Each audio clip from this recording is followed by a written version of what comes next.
가장 유명한 히어로 영화 중 하나인 배트맨에서 주인공이 활약하는 도시의 이름은 고담입니다. 고담은 구약 성경에 나오는 고모라와 소돔을 합쳐서 만든 이름이에요. 그 이름의 의미처럼 고담시는 온갖 범죄가 가득한 악의 소굴로 그려지고 있어요.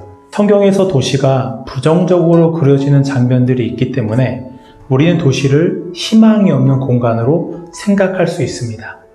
선지자들은 많은 도시들을 폭력, 압제, 그리고 불신앙의 장소로 비판할 때가 있어요. 시온을 피로, 예루살렘을 죄악으로 건축하는도다. 그들의 우두머리들은 뇌물을 위하여 재판하며 그들의 제사장은 삭슬 위하여 교훈하며. 우리는 사랑하는 자녀가 잘못된 행동을 할 때 훈계하고 야단을 칩니다. 도시에 대한 선지자들의 강경한 태도들은 도시에 대해 멸망과 저주를 선포하는 것이 아니라 오히려 도시는 이런 모습이어서는 안 됩니다 라며 책망하는 것입니다. 성경은 도시를 아무런 소망이 없는 죄의 소굴이 아니라 하나님이 만드신 세상이자 회복되어야 할 대상으로 바라봅니다. 하나님은 창세기 1장에서 아담과 하와에게 땅을 다스리라고 명령하셨어요. 하나님은 2장에서 아담과 하와를 에덴에 두어 살게 하시면서 그곳을 경작하라는 더 구체적인 명령을 하십니다. 즉, 땅을 다스리라는 명령은 하나님이 두어 살게 하신 에덴을 지키고 가꾸고 돌봄으로 이루어지는 것입니다. 만약 인간이 하나님을 예배하며 하나님이 창조하신 세상을 하나님의 뜻대로 다스렸다면 어땠을까요? 그 명령을 지키며 자손들이 번성하였다면 에덴은 어떤 모습이었을까요?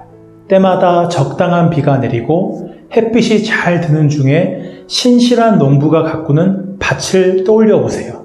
인간이 번성할수록 에덴은 더욱 아름다워지며 온 땅을 가득 채우게 되었을 것입니다.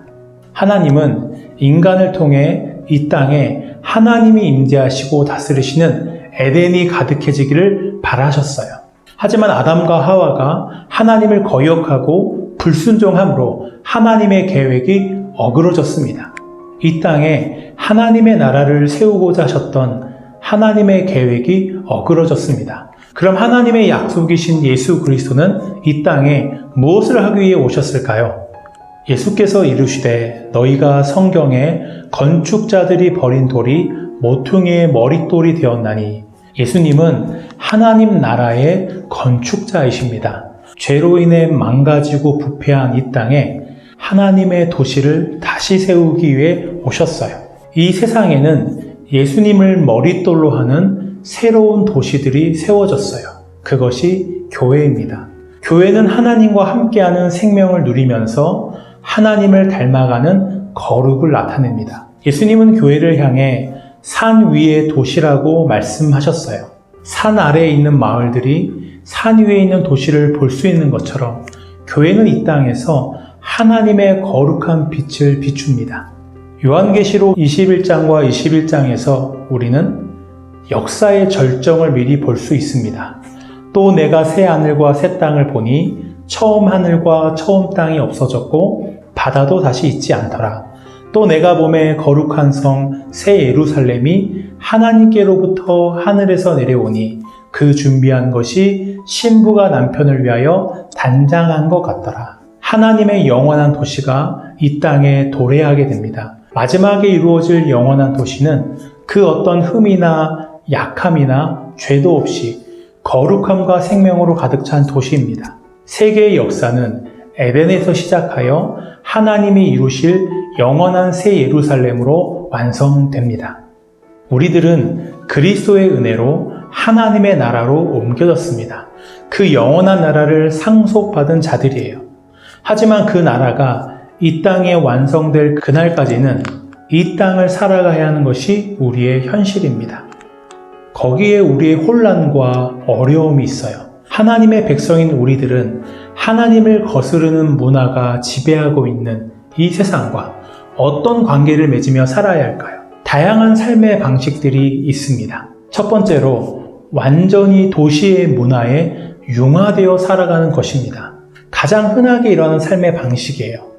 세상에서 생존할 수 있는 유일한 방식이 그들과 동화되는 것이라 믿기에 세상의 문화와 가치를 따르며 거기에 동화되려고 노력합니다. 세상에 동화되면 어떻게 될까요? 하나님의 백성이라는 정체성을 상실하게 됩니다. 성경에서 이러한 예를 가장 많이 보여주는 곳이 사사기예요. 삼손이 살던 시기에 이스라엘 백성은 가나안에 정착한 지 한 세대 만에 가나안 문화에 완전히 동화됩니다. 자신들의 신앙적 정체성을 잃어버렸어요. 두 번째 모습은 도시를 닮아가는 것입니다. 이는 기독교 신앙의 전통과 문화들을 어느 정도 지키지만 근본적인 가치와 세계관은 세상을 따르는 방식입니다. 믿음은 주일 예배를 위한 것이지 성도들이 실제로 살아가는 현실에서는 힘이 없어요. 그들의 삶의 방식은 근본적으로 주변의 방식과 다르지 않아요. 성경의 가치와 문화들이 세상의 가치와 문화 아래 놓이게 됩니다. 그래서 결정적이고 중요할 때는 세상을 따라 결정합니다. 세상을 대하는 또 하나의 방식은 세상을 적으로 생각하는 것입니다. 학교는 온갖 비신앙적인 것으로 가득한 곳이며 대중문화와 예술들은 사람을 타락하게 만드는 것으로 치부해요. 세상과 관계를 맺지 않을수록 신앙을 지키는 것이라 생각합니다. 여기에 음모론이 더해져서 교회는 세상의 문화들을 대적하고 정복해야 한다고 믿습니다. 이런 방식의 맹점은 교회를 벗어난 바깥에서는 하나님을 예배할 수 있을 거라 생각하지 못하는 거예요. 네 번째는 세상을 적대하진 않지만 무시하는 태도입니다. 이런 입장을 가진 그리스도인들은 이 세상에 대한 하나님의 기적적인 개입이 있을 것이라 기대해요. 그때에 많은 사람들이 회심하고 문화가 폭발적으로 거룩하게 변화될 것이라 믿습니다. 그렇기 때문에 기독교인은 특별히 세상을 향해 관심을 둘 필요가 없다고 생각해요. 하나님이 하실 거라는 거죠. 자녀를 방치하는 부모처럼 세상과 사람에게 관심을 두지 않고 그들의 필요를 섬기기 위한 어떠한 일도 하지 않습니다. 입으로만 할 뿐이지 실제로 하는 것은 없어요. 교회에서는 목사와 선교사가 되는 것이 주님을 위한 가장 탁월한 일이며 작가, 예술가, 변호사, 사업가 등이 되는 것은 하나님 나라를 위한 일에서 작은 것이라 여깁니다.